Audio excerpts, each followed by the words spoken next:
cough drops. Forgot this was the last song. Let's take our Bibles and go to the book of Psalms. I think you're going to hear that for quite some time. Take your Bible and go to the book of Psalms. Let's go to chapter number 3 today. I want to share some things with you out of this context of David's heart today. And I hope that what's being said tonight will be a help to you, as well as what Brother Robbie spoke to us about this morning. I pray that you had taken something away from that about being in the wilderness areas of life. I thought there was a great amount of context there to apply to our lives and our situations of life. So I'm glad that he came. I'm glad he shared what the Lord laid upon his heart. And now it's my turn. Praise God. Amen. So as we find our place in Psalm chapter 3, let's stand and read the entirety of the chapter. I thought about that yesterday when I made that little line right there. Let's read the entirety of the chapter. I want you to know when we get to Psalms 119, we will not do that. Well, I'm still on. We're still on. That's good for amen. You want to keep that up?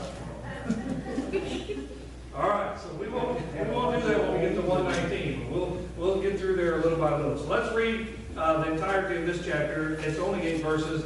Then we'll go to prayer and ask the Lord for his help, and we'll get right into the message tonight. It said, Lord, how are they increased that troubled me? Has anybody ever thought about that? And if we would be completely transparent before the Lord tonight, would we be willing to say, yes, I thought about that? How in the world is my enemy doing so much better than I am? Yeah, we all, somewhere along our lives, we said that, especially in our Christian life. He said, many are they that rise up against me. Many there be which say of my soul, there is no help for him in God. Selah. And that word Selah there is a reference to a musical pause. We know and understand that David is writing this book of Psalms as a song to our hearts and before the Lord, but he's taking a moment to ponder these first 2 verses. Now, if we read them again, we would pause, you would see that he's just sitting there going, how is that possible, Lord? I'm yours. I'm one of your children. How are they doing better than I am? He's pausing and thinking about that. Now let's go to verse 3. He said, but thou, O Lord, art a shield for me, my glory and the lifter up of my head. Now he begins to talk to himself about what God is to him.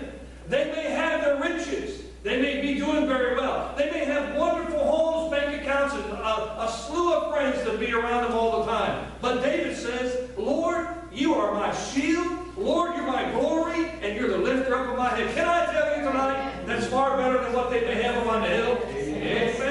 Amen. All right, so now after his pause, he comes to his senses and realizes, man, I got it better than they do. He said, I cried unto the Lord with my voice, and he heard me out of his holy hill. Again, let me pause about that for a minute, he says. Say loud. He said, I laid me down and slept.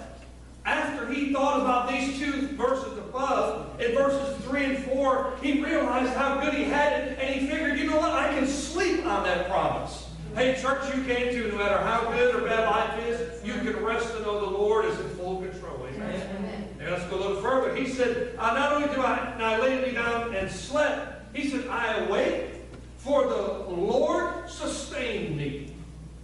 He goes a little further. He said, I will not be afraid of 10,000 of people that have set themselves against me round about. Arise, O Lord, save me. O my God, for thou hast smitten all mine enemies upon the cheekbone, and hast broken the teeth of the ungodly. That's a good whack, amen? That's a good whack. Who's doing that? What did the preacher say this morning? I never one time had to raise my hand. God always has defended me. Can I tell you he'll do the same thing for you? We see David's reference to it right there. Let's go a little further, verse 8, a little deeper, last one. He said, salvation belongeth unto the Lord. Thy blessing is upon thy people. Man, I got to pause about that, he said.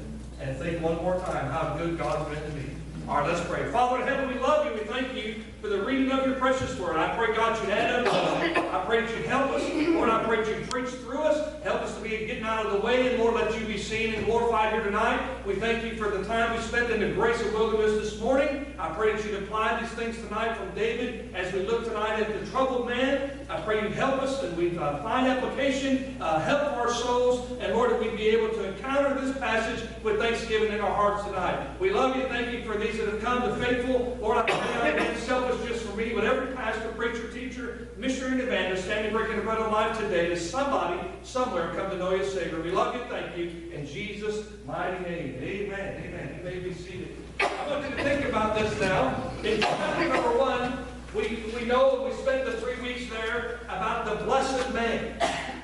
We found some great truths there about the blessed man. Last week we talked to you about, in chapter number 2, about that heathen man that has rejected the Messiah, Jesus Christ. Here in chapter number 3, I want you to see the troubled man. The troubled man in this passage is the man named David. I want you to focus a few things now, if you can, about the life of David in your mind. You have to understand that David, as he's writing this psalm, the heading of this psalm is that David is writing this in concern about him running from his son, Absalom. Now, we think about that passage, and you go back in your mind and you start to wonder through the book of Samuel there, you'll see some things about David's running from Absalom. What we find here now is David taking a moment, sitting wherever he may be found at this time, writing this passage about all those that are coming and gathering around him. I want you to know that no matter how bad life treats you, no matter how bad it seems that the enemy is encroaching around you, you too can find a place somewhere along the banks of life and say just what David said. It's bad that they're doing good. It's bad that they're coming around me. But hey, the Lord is my shield. He is my glory. And He alone is the lifter up of my head. Amen. Amen. I know that we think about things, and we think about life situations and all the things that go on every day, the turmoils that our lives are in at times, the pains and sorrows that we deal with on an everyday basis, and still yet we can say, preacher, the Lord is my shield, the Lord is my glory, and He is the lifter up of my head. What strikes me about the last part of that verse is this troubled man realized if he was ever going to have a smile, if he was ever going to be lifting his head again, he knew that only God could do that. It wasn't his relationship with Absalom. It wasn't his relationship with Jonathan. It's not his relationship with his wife or his kids. It's his relationship with God that causes his chin to go up, his smile to come on his face, and maybe his hands to go up, and maybe even a little clap saying, Lord, I'm glad I've got you. Amen. Amen. I love to see how troubled he is, but I also like to see the positive side of David's life here as a troubled man. I think if we can be honest now, he's troubled about his son Absalom. We can be honest and say that if your son ran you off, you too would be troubled about your son Absalom. If one of your siblings ran you off from your family and kicked you out of your very own home, you too would be troubled about those individuals. Let's go a little bit further. You heard my moment of testimony this morning about how we ran to Robbie and his family and his church as they helped us through the harm and hurt of our previous days. When we also find out Robbie and his family went through, what did they do? They ran to somebody. In spite of all those things that happened to us, I didn't run to Robbie. I ran to somebody who I know cared for me and loved for me and would take me before the throne of grace. Listen, no matter how bad life treats you, somebody's going to be there to help you and get you to a place of worship. Amen. Preacher, I can't worship when Absalom's out to kill me. Yes, you can. Amen. You cannot focus too much on what they're doing. You must focus on the Lord who's giving you the life you have. Amen. Amen. He's troubled about Absalom. I got to believe that he's also troubled about his family and friends that he left behind. That simply, not only had he had to abandon, but they abandoned him. They didn't stand with the man. They didn't stand with God's man. They pushed him out. I got to believe a little bit further that he's not only troubled about Absalom and his family and his friends, but he's also maybe troubled about his own sinful life. When you get in this situation and you find yourself away from where you think you should be, the first thing we start to do within ourselves is examine us. God, what have I done? God, what have I done to bring this upon myself? If we'll be honest, after we remove that big beam out of our eye because our focus is on them, they pushed us out, they did this, they did that, they did this, they did that, and when we sit down and finally realize that sometimes it might just be me. And David might have been sitting there troubled about some things in his life. He might have been running through the time where he had to kill a soldier for sleeping with his wife.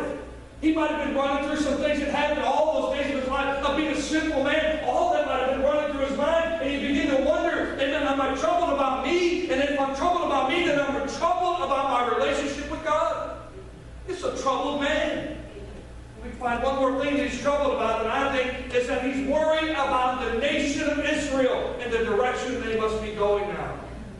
When there's no king or ruler in control, you can only imagine the tyranny that's going on in that palace in that day. You can only imagine what Absalom is tearing down that David has built up in the honor and glory of God. Now we find Absalom coming in there and taking over a place that God has set apart just for David. I have to believe that not only just for David, but as the nation of Israel, David was their leader, he was their king, and as they begin to fall into the hands of an unruly king named Absalom and away from the things of God, he was troubled about the nation. I have to believe that if we would simply fall away completely as a nation from God, we too would find ourselves in the banks of life saying, God, what have we done? Where have we failed you, God? What's going on in the palace? I have to believe that David was troubled about some things. And I want you to see now as we look at these points through this chapter, and I hope that it'll be helpful to you. Vicki, let's go to point number 1. I want you to first to notice, I want you to see David's complaint. Well, preacher, you just talked about how good he is acknowledging the things of God. Yes, but I don't know about you, but if you be real clear and transparent before God tonight, we do a lot more complaining than we do praising. Yes. Amen, preacher. Amen. Just meet me at the back door one Sunday and just hear what's coming in. I understand we all got problems. I understand. I'm not lessening anybody's issue, but I'm telling you, you can meet some things. I told you, I believe I shared with you, our good friend, even preacher Bobby Thompson, he talked about a lady that had started to raise up her grandchild. This lady was a chronic complainer. She would always talk to the preacher, said, well, my heart's not doing good, my back went out, my liver's doing this, and it flipped over backwards, my kidneys are having trouble. She took in this grandchild.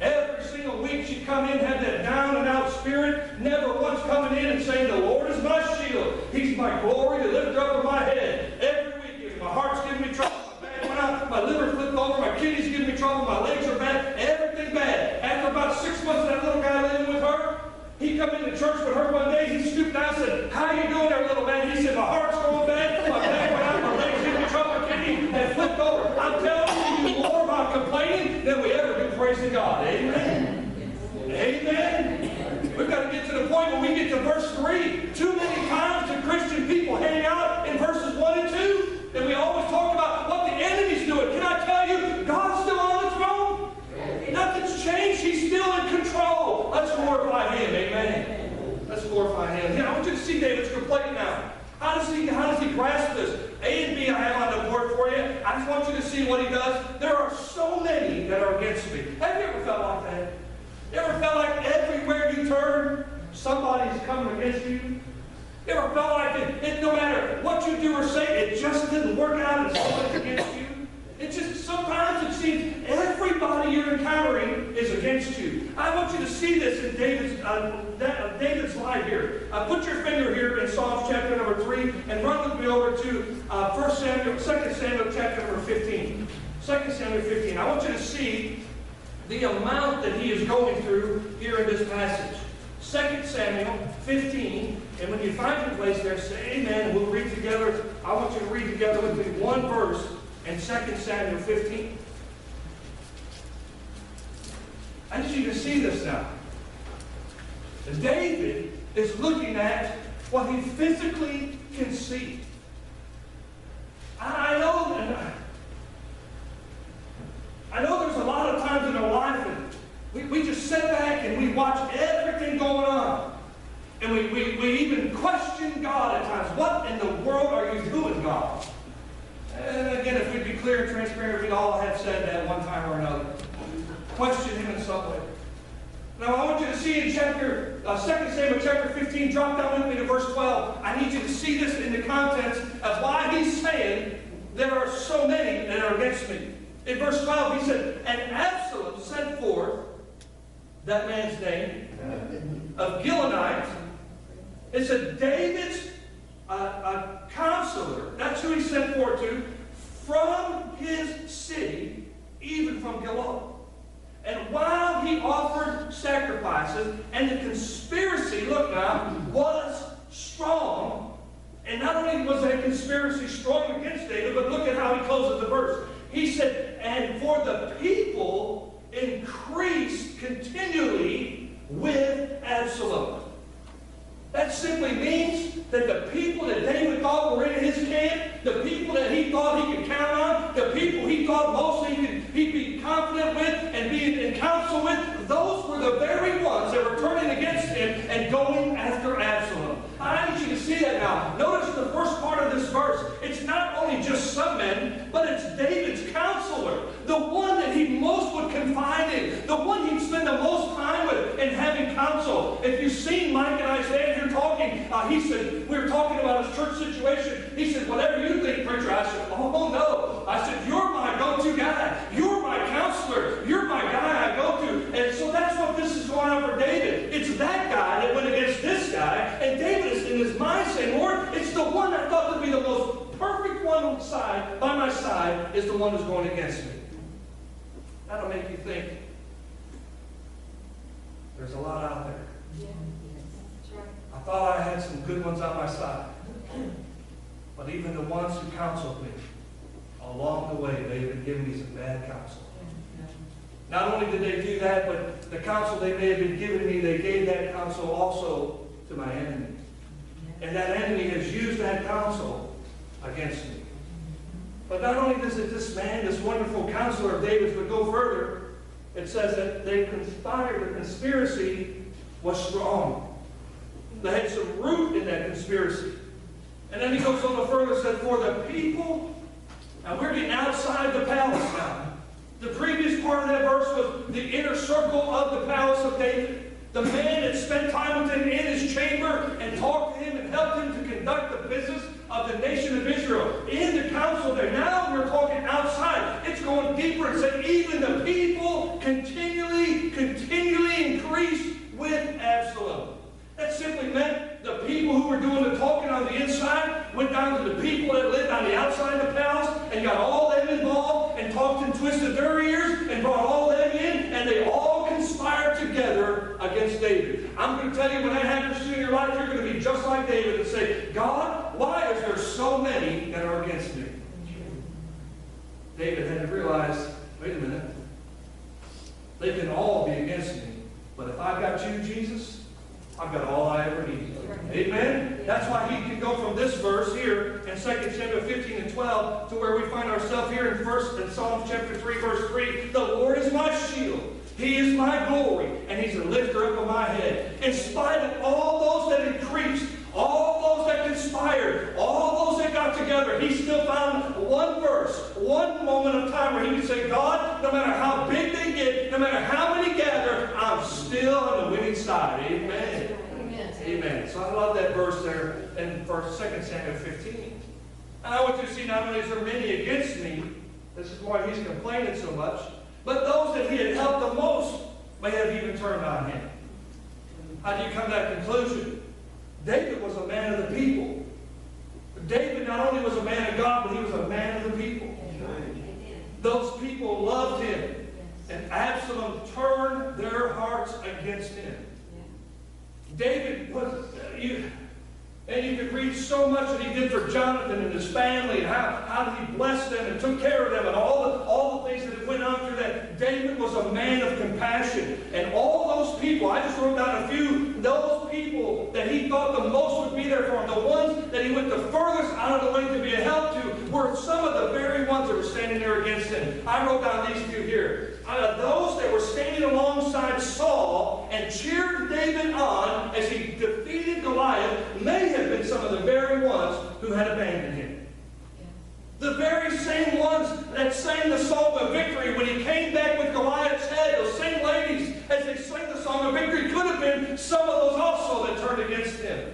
Those same ones that had endured the fall and the rise of Israel, had been senior saints in a sense of the nation of Israel, had seen Israel at its worst point. Now with David as their king at their greatest point, those could be some of the very same ones that turned against David. And the last ones I I wrote down, some of the very ones he had shown the most kindness to could have been the ones who have turned against him. Put that in real terms for you and I guarantee you there's somebody that you've helped in your life who's turned against you. There's somebody who you went out of your way of and have maybe even lifted them up out of their mire that they were in and done a great deed for them, and eventually they may have turned upon you. We've all been there. We've all got those kinds of friends in our lives or associations in our lives, and I can't believe that David's any different than you and I. There's some that's going to be standing in the background, just being that chatterbox, talking bad, talking negative, and spinning it in the ears of everybody else around. And then that word gets around, it gets around and around, and it comes back, and David is the worst guy on the planet. It happens. It happens for David. It happens for you. As the preacher said this morning, those trials, those tribulations and those days that is going on and that it sends you to the wilderness, those are the days that when you're out there alone by yourself, that you need to be calling on the Almighty God and saying, Lord, I'm out here alone. I feel alone. I need you in your presence now more than ever. And I guarantee you, if you're willing to do that, He'll meet you there. Amen. If David would have hung up in verses 1 and 2, he would have never have gotten down to the point to say in verse 8 that God is my salvation. If we are as a people just hang out in the negative side of life all the time, we're never going to sit back and rejoice over the things that God has done for us. We're too busy worried about what everybody else is doing. I like what Psalm 42:1 says, as the hart panteth after the water brook, so panteth my soul after thee, O God. Who's saying that? David is saying that. I believe, as the preacher talks about this morning, you're in that place of grace of the wilderness, and you find yourself out there, and as you are out there, you have to have a panting after God. You have to have a thirst for God. You have to have a want to have Him in your life. I know that most of us we're probably honest to say that we don't really crave water, but we know it's the essence of our body, and it helps us more than anything. Can I tell you, the greatest thing you can do spiritually is drink from the fountain of the heavenly flow of heaven. Amen. That's the best thing for you. David is panting in Psalm 42:1, and he's panting after he's desiring it. Literally, his tongue is hanging out. We've all seen animals doing that. There's such a desire to have that. David is in this wilderness place, moaning and groaning. There's a lot out there, and even some of the best that I've been good to. Those are the ones that are against me. I don't care who you are. If you're honest about it, if you're really honest about it, you'll complain too. You'll complain too.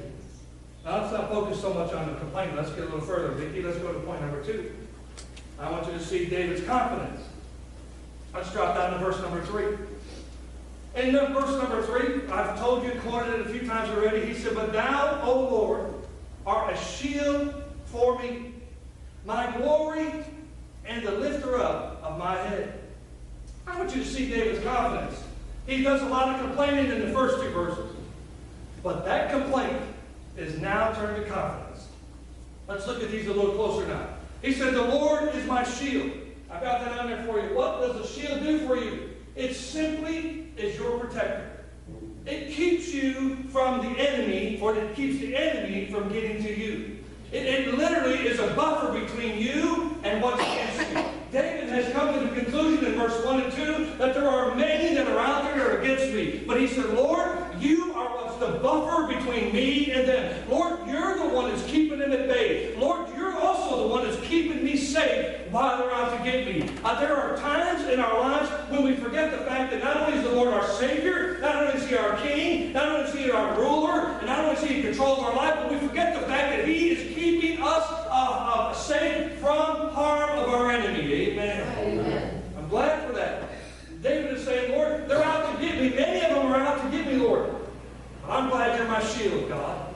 Aren't you glad that He's your shield? He's our protector. And he says that the Lord is my glory. I've got a few things written down here, and I've got it on there as my source. He's my source. David is telling us that simply means He's my provider.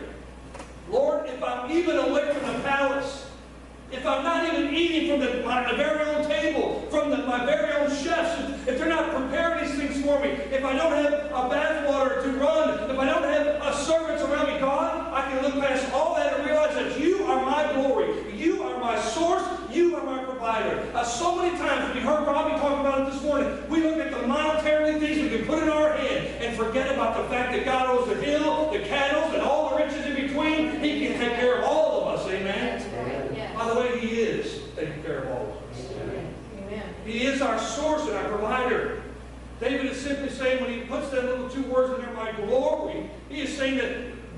part of me that simply I want you to see that God, and no matter what state I'm in, He is taking care of me. I'm glad He's able. Amen. Let's look at letter C. It said, the Lord is not only my shield and my glory, but He's also the lifter. That simply means He's the restorer of me. I thought about it this afternoon, about Brother Shoemaker. He is so faithful to come and pray for his family members. Yes. He can barely get around, but he wants to take time to come up here and pray for his family members. He, at his age and the ailments of his body, he needs simple help to get down and to get back up. And when you go down there and you help him get up, you know what he does? He's got the biggest smile on his face for your help. And if you could be on this side of it, Mike can see it, as he's pushing himself up, his arms are struggling to just lift his body. And when you come over and you put your arm under his arm and you pick him up, he does nothing but smile at you. And when God sees you in that same situation, you're struggling, your body's shaking and quivering, you're just overwhelmed, you don't have the strength to fight anymore, he comes right alongside of you, picks you up, and the only thing you can do is smile. Amen. I remember, I thought about this too. Years ago, I messed my back up pretty bad. I had some bulge discs. I was on the verge of having surgery, and they sent me to this hospital, and then they sent me to my clinic, and all this stuff happened. And I went in this clinic, never been there before. They told me before I got there, make sure you wear some very loose clothes, like sweatpants and stuff of that nature. We're going to examine you, but we need you to be as free as possible. I said, all right. If I get over there, and I get there, who meets me at the door is this large Ukrainian lady. She said in her broken English, she said, are you Jerry Stepp? I said, yes, I am. She said, all right, come with me to this room. We'll fill out the paperwork. I go in there. Now, I need you to understand this. I am extremely painful in my back. I literally was like this for about 3 weeks. I can tell you, I could not get my body straight. She tells me, I need you, as we get back in there and go to paperwork, she said, I need you to fall on me and allow me to lift you. I said, well, that ain't happening. Can I just be honest? First off, I'm the preacher. I don't need myself laying on a woman. That's the first thing running through my head. Secondly, I'm already hurting. I don't want you to hurt me anymore. And I said, I just can't do that. She said, either you're going to fall on me or I'm going to fall on you. I said, all right, I'll fall on you then. She said, now just lean over and I want you to put your chin on my shoulder. And she said, I need your body just to relax and go over. And as I did that, I leaned in kind of like this. And she reached out and put her arms underneath me and pulled me in close. She said, now you just relax. And before I knew it, I'm not trying to make light of the situation. I need you to understand this. Before I knew it, she had me up in her arms and laying on that bed. In a moment, she had me. As soon as I released myself, she was able to be the lifter of my head. Oh, man, that ought to help you spiritually. You ought to shout about that tonight, not Tuesday. It's once I was able to just finally relax, and as soon as I did, she felt me relaxing her arms, and before I knew it, I was laying on that table. And you know what I could do? I just smiled at her. I was afraid. I was terrified. I was in a lot of pain. Can you hear David? I was in a lot of pain. I was sorrowful. I was twisted about. I was messed up. But before I knew it, once I let myself go, she was able to help me. And it's only when you do that before God is He able to reach down there and be the lifter up of your head and restore you in the joy of your salvation. Boy, that ought to make somebody, that ought to help you. Amen? That's good stuff right there. Number 3. Let's go on, Miss Vicki. Number 3. Number 3, I need you to see David's consolation. In verses number 4 and 5, now let's read these quickly. He said, I cried unto the Lord with my voice. It kind of makes me giggle when I read that. How else are you going to do that? Tell with your voice. Anyway, it just makes me giggle. I cried unto the Lord with my voice, and He heard me out of His holy hill. One more time, sometimes you just got to pause and think about who's listening to you. The ear of heaven is hearing David's cry. The ear of heaven is hearing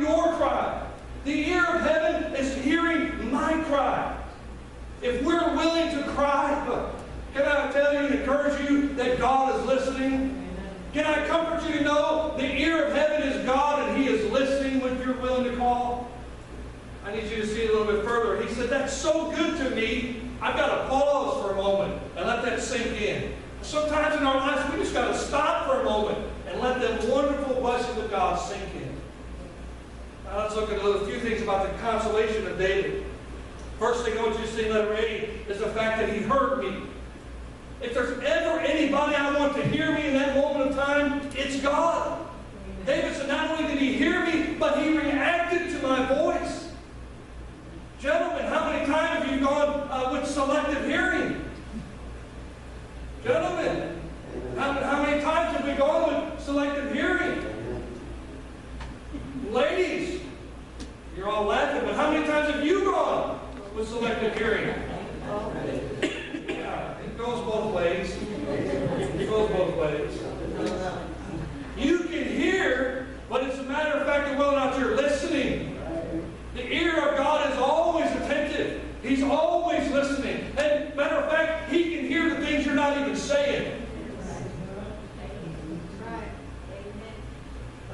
We want to cover this, but man, sometimes we need to help it for this. This thing gets some bad stuff coming out of this thing. So I need you to see that. He's saying that He heard me in verse number 4. He's my protection. If there's anybody I want to call on in the time of this situation of David, he's on the run from Absalom, it's my God. The men that I could counsel with, those who turned against me, I have no one else to call upon but Him. He's my protection. I would venture to say that if you think about this verse for a moment, we'd think it like this. If you're in this building by yourself at night, and all the lights are off in here, this wood and this ceiling crackles. You'll think somebody's in this room with you. And if you think somebody's coming over to be with you, the first thing you're going to do is call out to that person you think's coming to be with you. You're in the back hallway over here. You hear some noise going on back there, and the first thing you're going to do is go, hey, is that you out there? And if they don't respond, emotion starts rolling on the inside. Maybe even a little sweaty palms start to come. It's dark in here. There's noises going on. You're reaching and searching out for somebody in the middle of the darkness, and you're calling that name out, and they don't respond to you. What settles you down more than anything, calms your fears, gets you past the crackling, and maybe even that mouse that ran across the floor, is to hear somebody say, yes, it's me. Ooh, I'm glad you're here. It's the comforting to know that not only did they hear you, but glory to God, He responded to you. Boy, that'll help you right there. That'll help you. He not only heard my voice, but in my protection of being scared or in listening to my voice, He comforted me. It's because he calls upon God, his only source of comfort, that he gets the relief he needs. He hears the voice of heaven. How do we come to that conclusion? Let's look at verse number 5, a little bit deeper. He said, not only did I call upon the Lord in his holy hill, he said, not only did he hear me there on his holy hill, but let's drop down to verse number 5. It was so good, I pondered and I thought about that just for a minute. He said, it caused me to fall into sleep. When you are trusting and hearing the voice of God, you can sleep good. You can sleep good. I'd like to get a full 6 hours of sleep one night. Boy, I think I'd probably shout when I woke up that morning. I just can't do it anymore. I'm up 2 or 3 times. I'm not always up out of the bed, but I'm just up in the middle of the night. I think if I would just lay there for 6 hours at its continual time, I think I'd get up just rejoicing over the fact that it happened. Now let's back it up a little bit. I do my best like everybody else. Now I lay me down to sleep, pray the Lord, so that's not what I'm praying. I do my best every night to take time with the Lord before I close my eyes. And the worst thing I can do is start thanking the Lord for everything. Because that's a never-ending process. Then the second worst thing I can do is start praying for everybody in the church. Because that, again, is a never-ending process. That doesn't mean I'm not, but just go with me there. Then I start going to row number 2. I think about who sits there. Row 3, who sits there. Row 4, who gets there. And as your pastor, I know things about the people that a lot of people don't know. So that stuff's rolling through my mind. And I begin to pray about that. And before you know it, I've been laying there for an hour and a half, haven't been to sleep yet, and I got to get up in 2 hours. You with me on all this? Yes. David said it was so good to hear the voice of God and know He was hearing me. It just put me to sleep. I can rest comfortably. Do you know that there's not been one night that I have lost sleep over the fact that I've accepted the position of pastor at First Baptist Church of East Time? And I mean that in the sense of me walking the floor, wringing my hand, wondering if I'm doing the right thing. When the Lord confirmed that to my heart, soul, and spirit, I've never lost a moment's sleep about that. Now, I don't know about that one over there, but this one over here, I've slept good about that. I'm telling you, when David is saying it's the voice he heard come to him in response to his cry that caused him to go to sleep so well. We think about it in terms of a parent nurturing their child who's screaming and crying, maybe has a fever, some problem going on, and the last thing they hear is mom or dad comes in the room, maybe sings a song to them, caresses their body in some way or another, and just lulls them into sleep. I believe that's exactly what the Lord did for David. He just met him right where he was, maybe in a spiritual sense, held him, and said, everything's all right. I've heard your cry. Sleep on it. Well, I'm telling you, I think about God just simply reaching down there, grabbing a hold of me, and caressing me. We went to lunch today with Ray Tucker. I looked down at them knowing I'm going to preach this. I looked down the end of the table. Ray took the baby from Amy, and Ray put that baby in his arms, and he fed that baby, and he sat there and rocked it. I could not get past thinking about this text right here, this point. I believe that's exactly where David was. There was nothing anybody can do to him, nothing anybody can do for him, but that the big hand of death came down there that day and met David right where he was. Put him in a good sleep. Boy, I'm telling you, that helped me this afternoon. Anyway, let me go a little further. Not only did he hear me, not only did I sleep well, but look at what he does. He had sustained me. That simply means he has established, refreshed me how? By his promises. By his promises. All right, that's number 3. Let's go to number 4. Last one, and we're going to quit. All right, number 4. I need you to see David's complaint. I need you to see David's confidence, his consolation. Now I want you to see his confirmation. I want you to look with me now here in verses 6 through 8. How do we know things turned out well for David? Because he doesn't focus on verses 1 and 2. The entirety of the remainder, I should say, of the verse of the chapter are all about the things of God. Let's look a little deeper now, verse 6 through 8. He said, I will not be afraid of 10,000 people that have set themselves against me round about. He said, arise, O Lord, save me, O my God, for thou hast smitten all mine enemies, even upon the cheekbone, and thou hast broken the teeth of the ungodly. Let me get to that a little bit. And number 8 says, salvation belongeth unto the Lord. He said, thy blessing is upon thy people. And I need to ponder about that one more time. He says here, let's look at these things, 1, 2, and 3, or A, B, and C on the board. Here's his confirmation. When you're resting in the Lord, He hears your voice, you know He's responded. What can you do? You will not be afraid. You will not be afraid. Will it make all the situation go away? No. But I'll not be afraid. I remember that I was being bullied as a young kid by some guys that were, my brother's 10 years older than I am, but there were some guys like in between our age group that were bullying us. What they simply did, I was, if you can imagine, a little skinny runny guy, they stole my bike. So obviously I went home crying, kicking, snorting, and all that stuff, and my brother was there. He said, what's going on? What are you doing? I said, them guys down the street, they stole my bike. He said, oh, is that right? I said, yeah. Oh, what are you going to do, big brother? He said, let's go get your bike back. I said, hallelujah, let's go. Tears went away. Joy got good. You know why? Because when I was boastful then, because I had somebody out in front of me. I had somebody out there defending me. I had somebody out there doing the work, and the labor was fighting on my behalf. Hey, I wasn't afraid. My brother was bigger than them. He was stronger than them. He was older than them. He was going to get my bike back. We went down the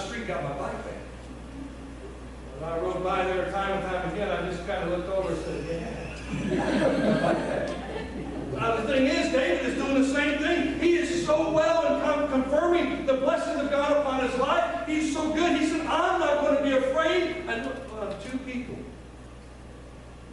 I'm not going to be afraid of one person absent.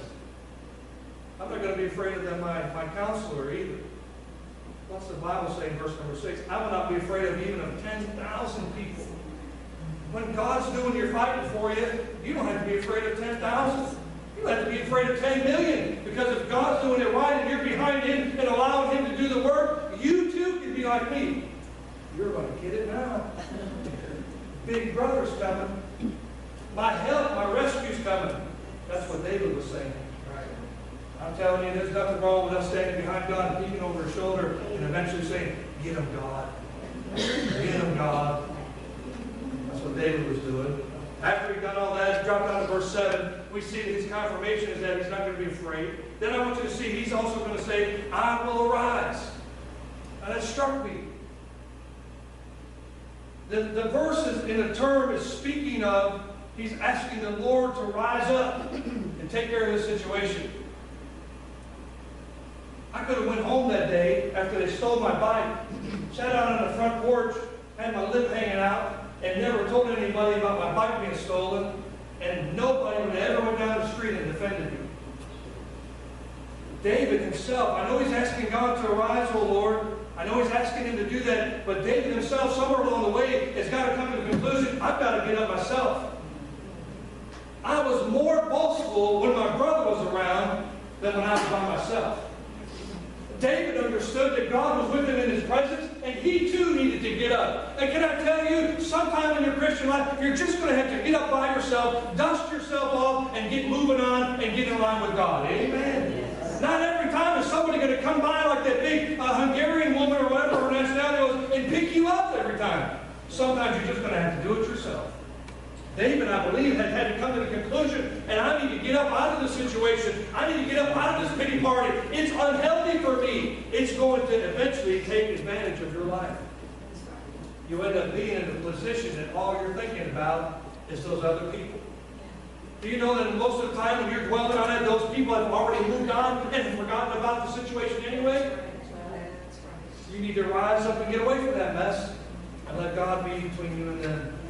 Last thing I want you to see, I got more on that, but I'm going to quit with this.